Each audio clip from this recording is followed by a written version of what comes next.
घरफोडीचं प्रकरण उघड केलेलं आहे, काय नेमकी कारवाई किती त्याच्यामध्ये मुद्देमाल भाग्यनगर गुन्हे शोध पथक आणि भाग्यनगर पोलीस स्टेशनची टीमनं जवळपास 5 आरोपी अटक करून 10 गुन्हे सिटीचे जे घरफोडीचे गुन्हे आहेत ते निष्पन्न केलेला आहे आणि त्यामध्ये जवळपास 78 लाखची प्रॉपर्टीची मुद्देमालची रिकव्हरी झालेली आहे आणि त्यामध्ये एक जे मोठा रॅकेट होता आणि एक मोठी मुद्देमालची रिकव्हरी हा मध्ये दिसतो की नांदेड पोलीसचे भाग्यनगर पोलीस स्टेशनची डीबीने चांगली कामगिरी करून एक मोठी रिकव्हरी आणि मोठा एक रॅकेट उघड केलेला आहे.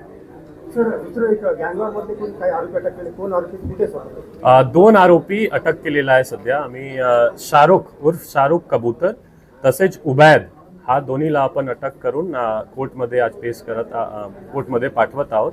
हा दोन्हीच्या फिजिकल आणि डायरेक्ट इन्व्हॉल्वमेंट होता जे भाग्यनगरमध्ये 4 तारीखचा मर्डर झाला होता. शेवटचा प्रश्न की गुन्हा केल्यानंतर त्यानं वेश बदलला होता का पोलिसांनी त्याला पकडले किंवा त्याला ओळखलं?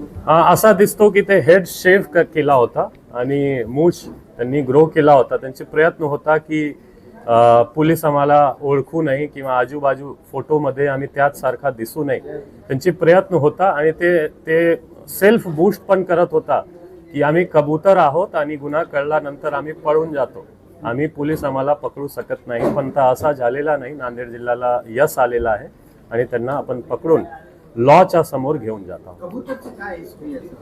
कबूतरचे मोठा क्राईम हिस्ट्री आहे. त्यांच्यावर MPDA सुद्धा प्रपोज होता आणि असा दिसतो की 10-12 गुन्हे त्यांच्यावर आहे, प्रॉपर्टी ऑफेन्स आणि बॉडी ऑफेन्स दोन्ही.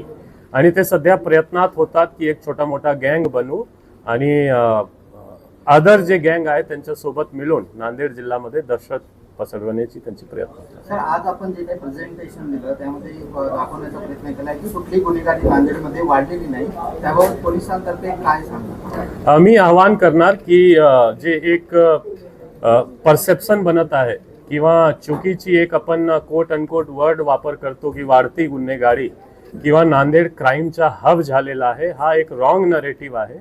एकही पॅरामीटर्समध्ये किंवा एकही मुद्दामध्ये आपण असा जर कम्पेअर करू इयर ऑन इयर किंवा क्वार्टर ऑन क्वार्टर क्वांटिटेटिव्हली तर काही गुन्ह्यामध्ये इनफॅक्ट डिक्रीजिंग ट्रेंड आहे. नांदेड जिल्हा पोलीसनं चांगली कामगिरी मागच्या 1-2 वर्षमध्ये केलेला आहे.